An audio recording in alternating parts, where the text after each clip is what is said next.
Water is perhaps the greatest single victim of scientific circumstance of any substance. This, I submit, is due in part to its ubiquity and centrality to our very existence.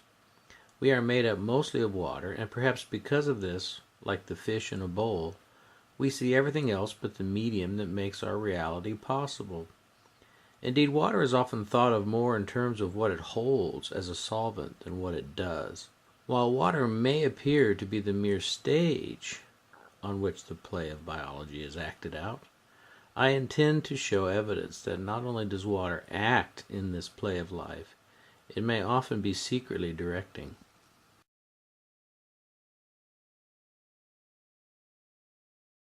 Here are some highlights from Professor Martin Chaplin. 1. The behavior of liquid water is quite different from what is found with other liquids. 2. No other material is commonly found as solid, liquid and gas. 3. Frozen water, ice, also shows anomalies when compared with other solids. 4. Although it is an apparently simple molecule, H2O, it has a highly complex and anomalous character due to its intermolecular hydrogen bonding. 5. As a gas, water is one of the lightest known. As a liquid it is much denser than expected, and as a solid it is much lighter than expected, when compared with its liquid form. 6. It can be extremely slippery, and extremely sticky at the same time, and this stick/slip behavior is how we recognize the feel of water. Many other anomalies of water may remain to be discovered, such as the possible link of water to room temperature superconductivity. While measuring some of water's properties is straightforward enough, other attempts have proven elusive and controversial, particularly in complex chemical and biological settings. Perhaps the single greatest clue as to the depth of water's mystery is the fact that no aqueous solution is ideal. In chemistry, so-called ideality depends on the structure of the solvent, in this case water, being unaffected by the solute, whatever happens to be in the water. Water is not even close to being a homogeneous phase at the molecular level. Local clustering will be affected by the presence of solutes, thus changing the nature of the water. This is what makes water so complex, since its structure and hence function is almost defined by its solutes. Almost more on this later. This lack of ideality also makes water so tricky to study without solutes, since its interaction with solutes is what ultimately determines much, but not all, of its biological function. While it may sound overly futuristic, I believe that a revolution in biology and indeed physics is near, if not already underway, with water at the center. The future of medicine will no doubt play its role in this revolution. How bloodless this revolution will be ultimately will depend on the reaction to and adoption of this new knowledge by practitioners of the healing arts. Inflammation is commonly treated as a mere symptom. I believe this is both a grave philosophical and pragmatic error. Indeed, it strains the imagination to think of disease that does not begin as some form of inflammation. Perhaps any distinction is arbitrary, with inflammation merely representing the first leg of a journey with few prospects of ending well without recognizing the need for an early detour. UCLA's Dr. David Herber says, "It's a new concept for medicine." Why is it a new concept? Because modern medicine focuses on treating symptoms, not addressing the root cause of an issue. Arthritis is inflammation of the joints. Heart disease is inflammation of the arteries. Instead of taking a medication to reduce joint pain or lower cholesterol, we would be better served by reducing inflammation in the body. Foods high in antioxidants help to reduce damage caused by inflammation. UCLA professor Greg Cole has been looking at how to control inflammation and possibly prevent Alzheimer's disease with food substances such as curcumin, fruit flavonoids, omega-3 fatty acids, and resveratrol. Tufts University Dr. Andrew Greenberg says there is no doubt that if you lose weight, inflammation is dramatically improved. This is because excess fatty acids circulating in the blood promote the inflammatory immune response. Only in the beginning of the 1980s did the scientific community of Russia begin to appreciate the importance of the theory of so-called dynamic torsion fields.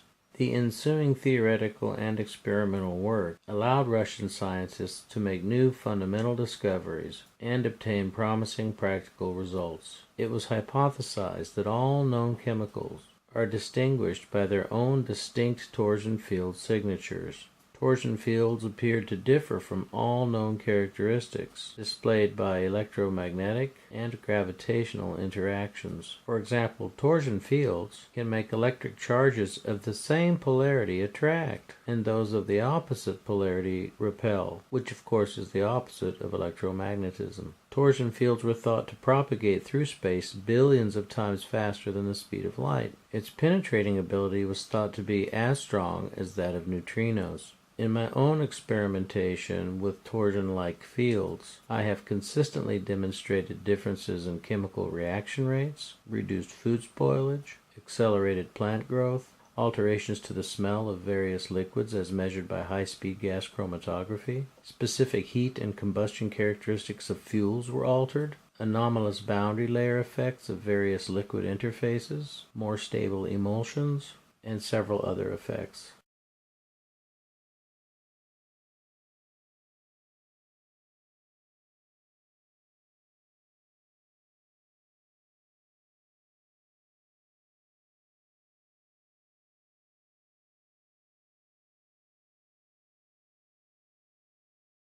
Brian Josephson is best known for his pioneering work on superconductivity and quantum tunneling. He was awarded the Nobel Prize in Physics in 1973 for his prediction of the Josephson effect, made in 1962 when he was just a 22-year-old PhD student at Cambridge.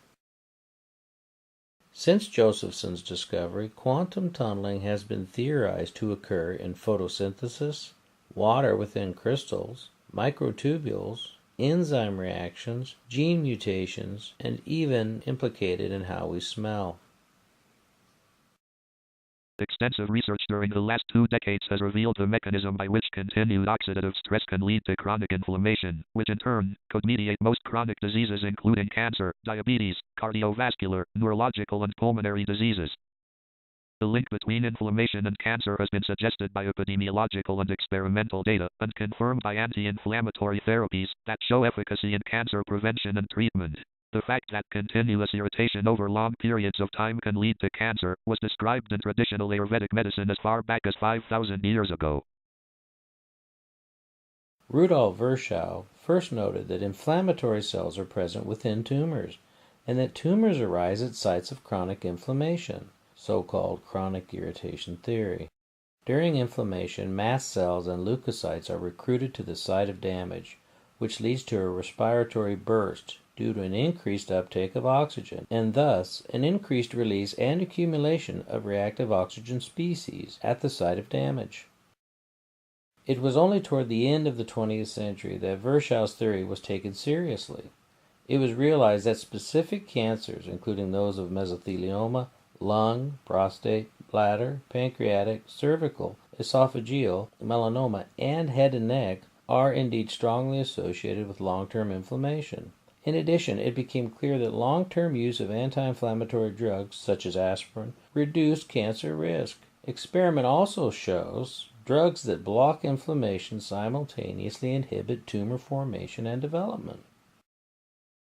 Inflammatory cells also produce soluble mediators, such as metabolites of arachidonic acid, cytokines, and chemokines, which act by further recruiting inflammatory cells to the site of damage and producing more reactive species. This sustained inflammatory/oxidative environment leads to a vicious circle, which can damage healthy neighboring epithelial and stromal cells, and over a long period of time may lead to carcinogenesis.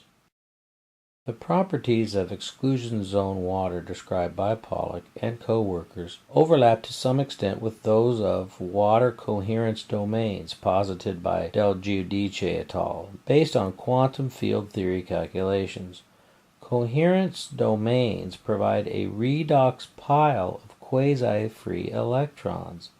This means that organized water itself can, and most likely does, function as an antioxidant. Pollack was also able to show that aspirin, for example, dramatically enlarged the exclusion zone in water, whereas anesthetics such as lidocaine collapsed it.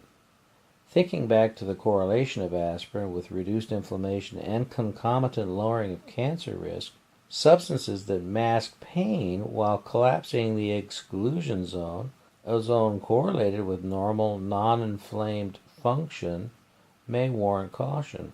In contrast to masking symptoms, proteolytic enzymes also have a long history of reducing inflammation and even reversing advanced cancer.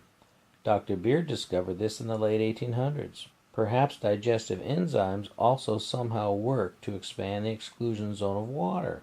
Despite the controversy his enzyme thesis created, in 1906 he was nominated for the Nobel Prize for his work in embryology. In 1911, Beard published The Enzyme Treatment of Cancer and Its Scientific Basis to favorable reviews. Though in his lifetime the scientific community never embraced his ideas about cancer, he died in relative obscurity in 1924. In recent years, evidence from molecular biology and stem cell research increasingly confirm many of Dr. Beard's fundamental precepts. According to Dr. Jack Kruse, water, it turns out, is the medium and the message used to integrate life in a cell. But it also forms the direct means of life in all living things. The medium and message are controlled by physics, and the means is controlled by chemistry.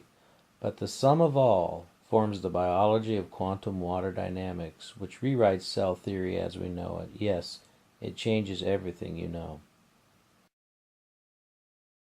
Could we be asking the wrong questions about water? Q1. Am I getting enough water? Q2. Am I getting enough of the right kind of water? To my mind, within Q1, is the built-in assumption that all reasonably uncontaminated water is more or less of equal benefit. Q2 seems to suggest that not only does water meaningfully differ, but that there must be an objective method for comparing the relative healthful qualities of competing waters.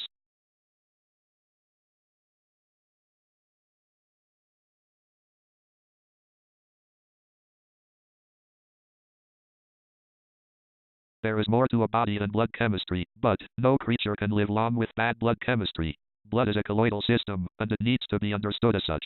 The subject of colloidal chemistry is generally not understood by the health industry, and because of that has not been a factor in our health advice. Colloidal chemists are a small group of specialists who primarily work with wastewater and potable water treatment, and with the industrial chemical processing of things like paint, beer, concrete, milk, wine, inks, dyes, paper, pharmaceuticals, and have little background in health or sick care. Blood keeps us alive, but only if it functions properly. Colloids are microscopic particles so small that they move diffusively when dispersed in a fluid, exhibiting Brownian motion, controlled by the temperature of the system, like atoms. However, unlike atoms, colloids are big enough to see with light, so they can be probed with microscopes and laser light scattering. Zeta potential controls the ability of a liquid to carry material in suspension and plays a large part in the formation of chemical bonds. An electrical charge of -30 to -80 millivolts creates a very stable liquid that will carry a high load of particles in suspension left parenthesis IZP right parenthesis. The closer the negative electrical charge is to -80 MV, the better the zeta potential. Milk and blood are two of nature's stable solutions with high zeta potential. Healthy blood contains 20-25 grams per liter of a natural colloid called albumin. Albumin is a very powerful anionic surfactant. It has a very high negative value zeta potential. Albumin's function is to coat the walls of blood vessels and arteries. It also coats the surfaces of blood cells. This coat provides a strong negative electrical field on these surfaces. Since like electrical charges repel each other, this electrical quality produces slippery tubes for blood to flow in and an anti-collision mechanism that keeps blood cells separated.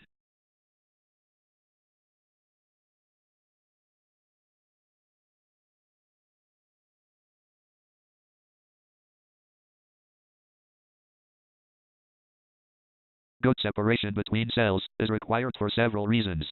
For cells to do their work, which includes carrying chemical messengers and cations, positively charged ions, the cell and all suspendoids need a jacket of water. A hydrated anionic surfactant is then able to carry the essential elemental nutrients we call cations. Over 30 different elements are required to build and maintain a healthy body, and many of them are multivalent cations. When these elements become detached from their transport suspendoid, blood cells or colloidals, they become what we call free radicals. A free radical is a cationic element in the wrong place at the wrong time. When elements become free in this manner, their positive electrical charge can raise havoc with the blood's chemical and cellular processes. They can cause blood cells to clump together and block capillaries. They can electrically interfere with a cell's membrane, restricting or stopping the passage of the critical products for metabolism and the chemical messengers needed for cellular communication. This can cause a cell to suffocate, starve, or miscommunicate. Free radicals can, by neutralizing the electrical charge of the albumin coating the walls of our blood vessels, etc., create sites with a positive charge for materials to gather and come out of solution, thereby forming what is referred to as plaque. Fibrous substances can gather at these sites also. What comes out of solution, and how fast it does, is directly related to the concentration of the solution, its pH and zeta potential. Shift any one of these and the site will grow with different materials depending, or the site will be dissolved, and at some point, the offending cation will be reassimilated to an appropriate transport mechanism. There are a number of environmental factors that can compromise the normal structure and function of healthy blood. Among the short list of obvious suspects threatening your blood's viscosity are dehydration, heavy metals, EMFs, alcohol and sugar. All of these influences serve to reduce the net negative charge on the surface of your red cells, normally keeping them a healthy distance from each other. When this system of mutual repulsion called Zeta Potential breaks down, clumping starts, and it is this clumping and sludging of thickened blood that is associated with a wide range of serious health conditions from heart attack and stroke to autism, arthritis, even chronic infection. We not only must guard against such toxins as aluminum, lead and herbicides that disrupt blood's electronegativity, we must also consider electromagnetic fields. There are even researchers looking into the interaction of EMFs with metal implants and dental work that could conspire together with implanted metal serving to act like antennae for unwanted frequencies. When the normal electronegative charge on the surface of red blood cells, hemoglobin, is reduced by these influences, the blood becomes sticky. As you can well imagine, sticky blood is not healthy blood. In order to avoid illness ranging from mild inflammation to sudden cardiac death, technically not an illness I suppose, the carrying capacity of blood must be restored by re-establishing the net negative charge on the hemoglobin. Once red blood cells begin to mutually repel each other as normal, the carrying capacity of blood increases. This means that both nutrients and waste products are more efficiently transported to where they need to go. This is particularly crucial, since many of these same waste products help to fuel blood clumping in the first place. Heavy metals in your brain also act as microantennas, concentrating and increasing reception of EMF radiation. The issue of heavy metal toxicity in relation to electromagnetic toxicity may be one of the most significant. According to Dr. Yoshiaki Amura's research, the more your system is contaminated with heavy metals from silver amalgam fillings, eating contaminated fish, living downstream from coal-burning power plants and so forth, the more your body becomes a virtual antenna that actually concentrates radiation, making it far more destructive. And as noted by Teresa Dale, PhD, CCN, NP:3 heavy metals can weaken our field through their frequency outputs by modulating compatible frequency components of the body, resulting in a weakening of the field, thereby causing unhealthy biochemical changes. If you have accumulated toxic metals in your brain, and since your brain is an antenna, you can actually receive more cell phone radiation, which in turn can cause the microbes in your system to overreact and create more potent mycotoxins.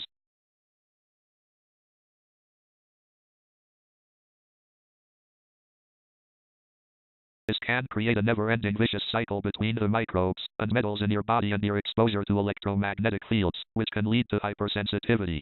I have seen that a high percentage of illness, including chronic infections, are caused and/or aggravated by electromagnetic field exposure. Then chronic fatigue, fibromyalgia and other chronic pain syndromes can easily develop or worsen.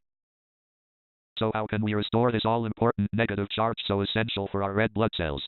Well, we can start by first doing no harm, or at least identifying possible sources of harm, some of which are invisible. If you live directly under or very near high-voltage power lines or a transforming station, move.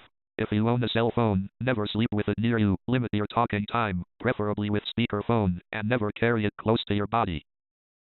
For more on the hidden dangers of EMF, see the book Zapped, and the documentary film Grounded featuring the late Apollo astronaut Edgar Mitchell. Also, read Your Thing, the most important discovery ever.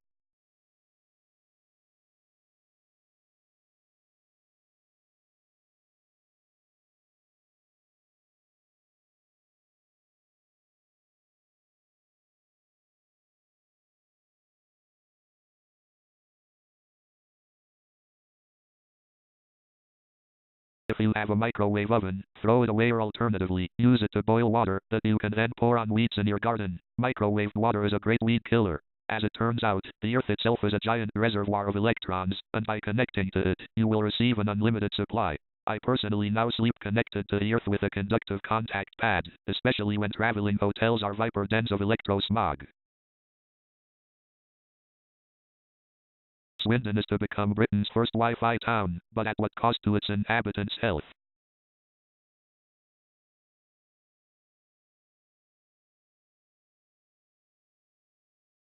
According to world-renowned art specialist Dr. Steven Sinatra, who is on the one-man crusade to get Wi-Fi out of schools, these invisible wavelengths can impact your health, from cardiovascular problems like irregular heartbeats and disturbed heart rate variability, HRV, to headaches and other neurological issues in adults and children alike. From Dr. Jack Kruse. Pulsed EMF '(S) disrupt the blood-brain barrier, BBB right parenthesis, and dehydrate the patient over time.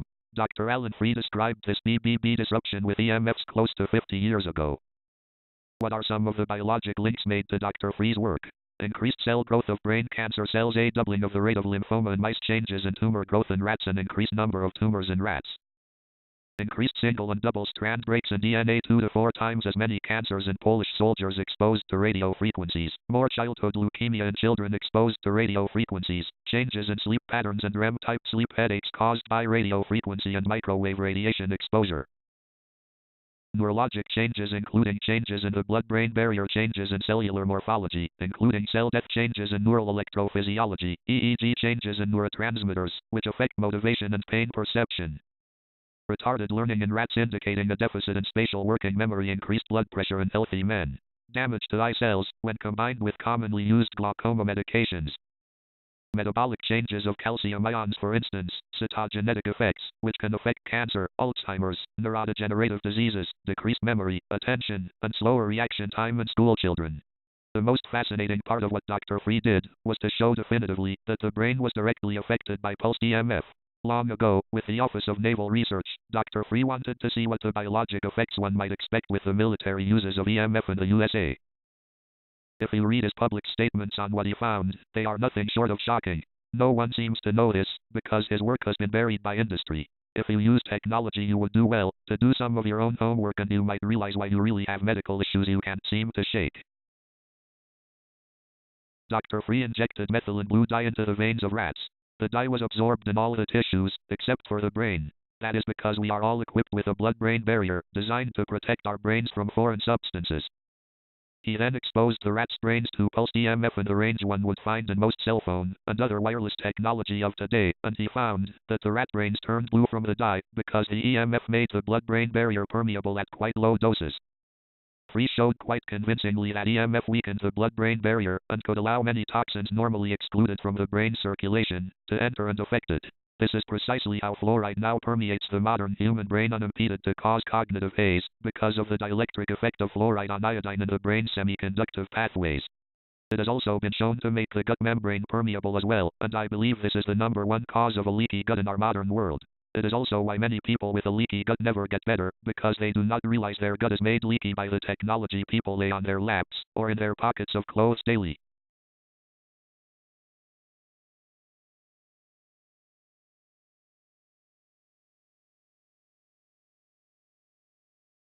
In Dr. Lita Lee's book, Health Effects of Microwave Radiation, she stated that every microwave oven leaks electromagnetic radiation, harms food, and converts substances cooked in it to dangerous organ toxic and carcinogenic products.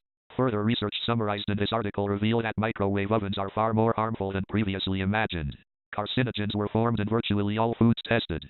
No test food was subjected to more microwaving than necessary to accomplish the purpose, i.e., cooking, thawing, or heating to ensure sanitary ingestion. In early 1991, word leaked out about a lawsuit in Oklahoma. A woman named Norma Levitt had hip surgery, only to be killed by a simple blood transfusion, when a nurse warmed the blood for the transfusion in a microwave oven. Logic suggests that, if heating or cooking is all there is to it, then it doesn't matter what mode of heating technology one uses. However, it is quite apparent that there is more to heating with microwaves than we've been led to believe. Blood for transfusions is routinely warmed, but not in microwave ovens. In the case of Mrs. Levitt, the microwaving altered the blood, and it killed her.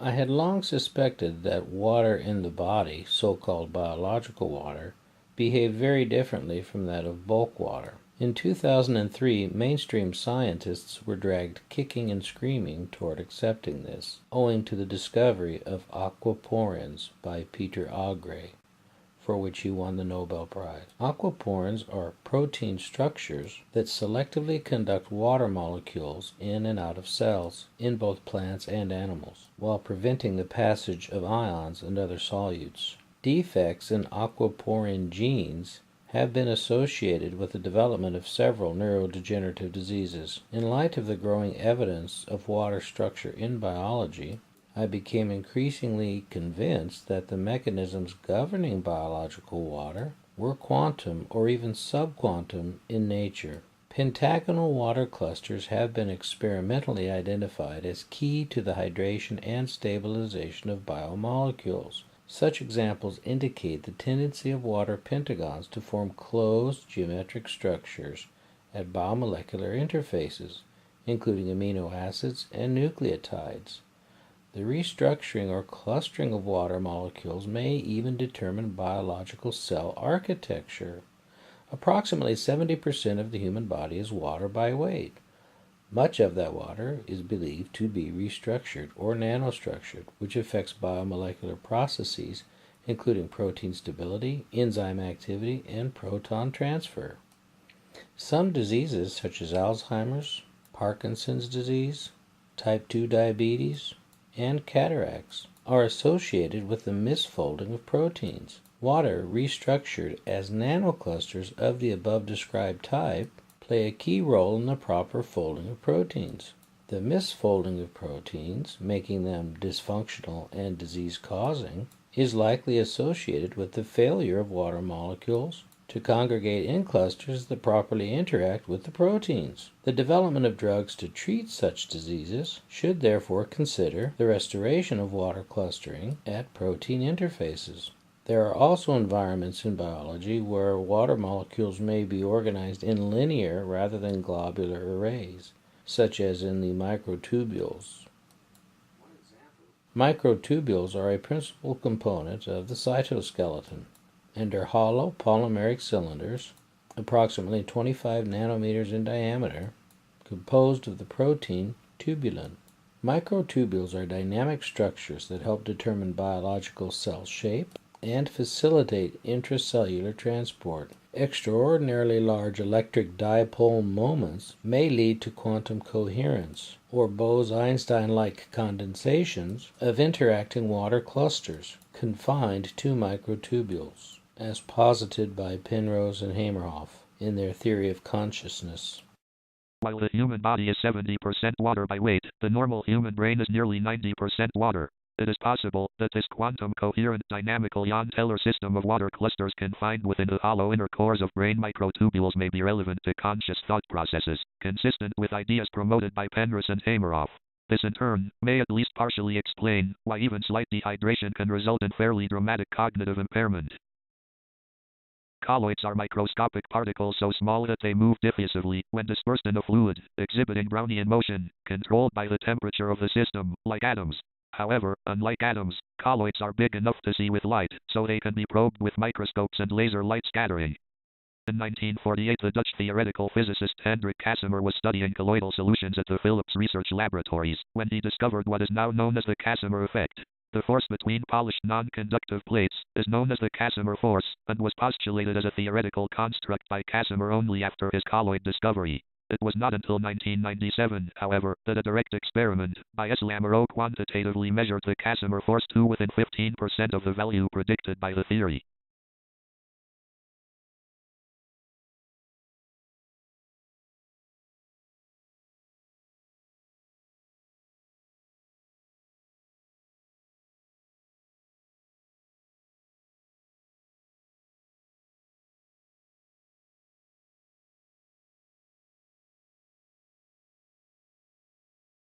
The strange story of EDTA. Dr. McDaniel's method involves using disodium EDTA and ascorbic acid as anionic surfactants to change the zeta potential of blood plasma. This increased negative value of zeta potential is able to bring materials that have come out of solution back into solution again.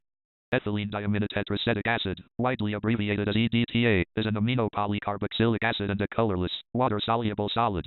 Its conjugate base is named ethylene diamine tetraacetate. It is widely used to dissolve lime scale.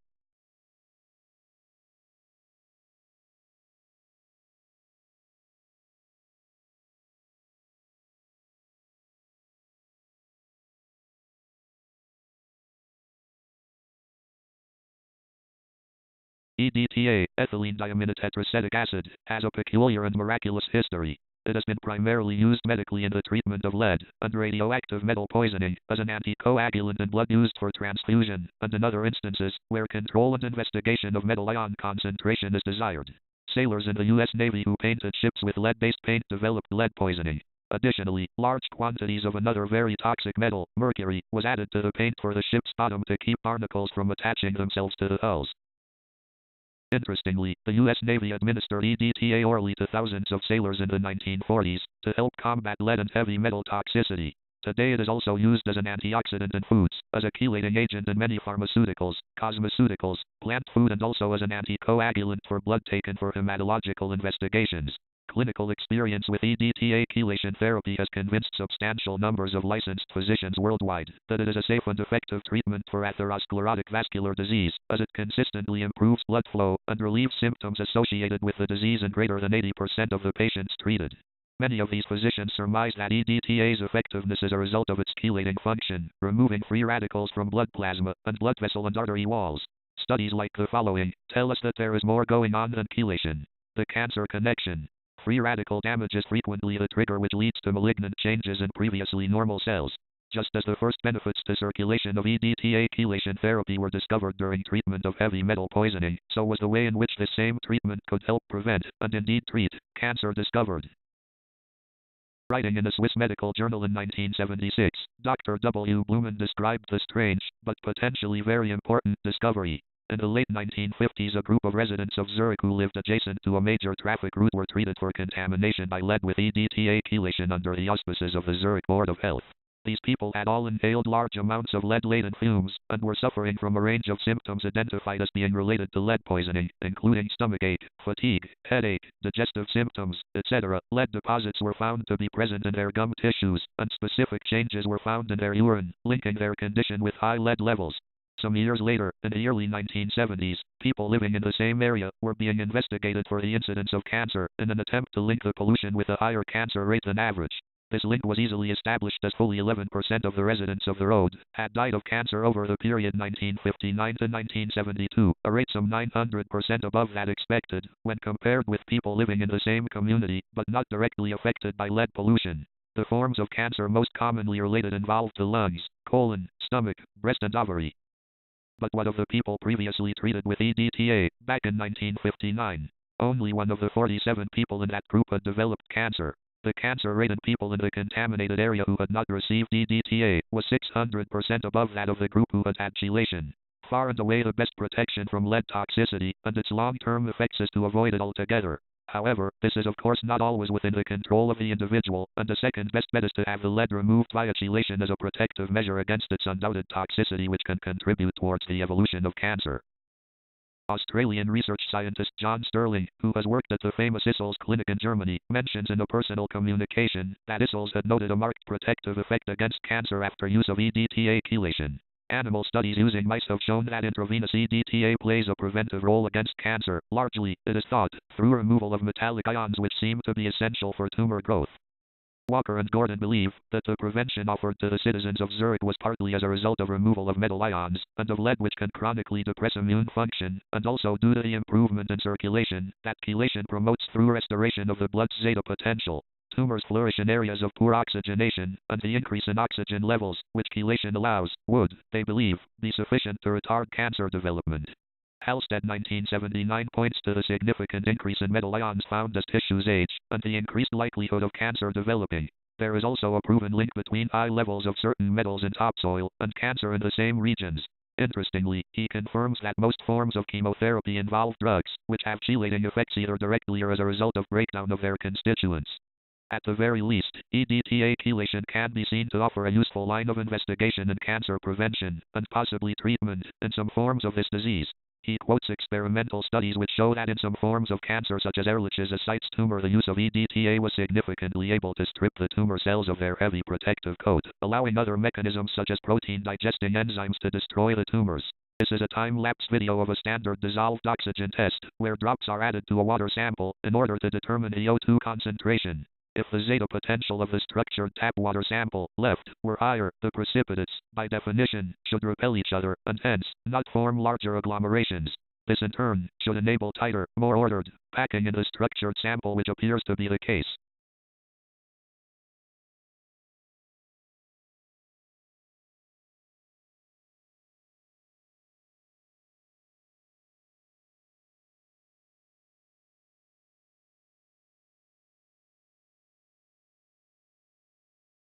In my view, this is strong evidence for increased zeta potential on the colloidal solution using a non-invasive, non-chemical approach which, if true, should have obvious implications/applications for health, blood, and other fields. This structuring process seems to mimic the effects of anionic surfactants such as ascorbic acid and EDTA, well known for their ability to increase zeta potential and hence chelate heavy metals.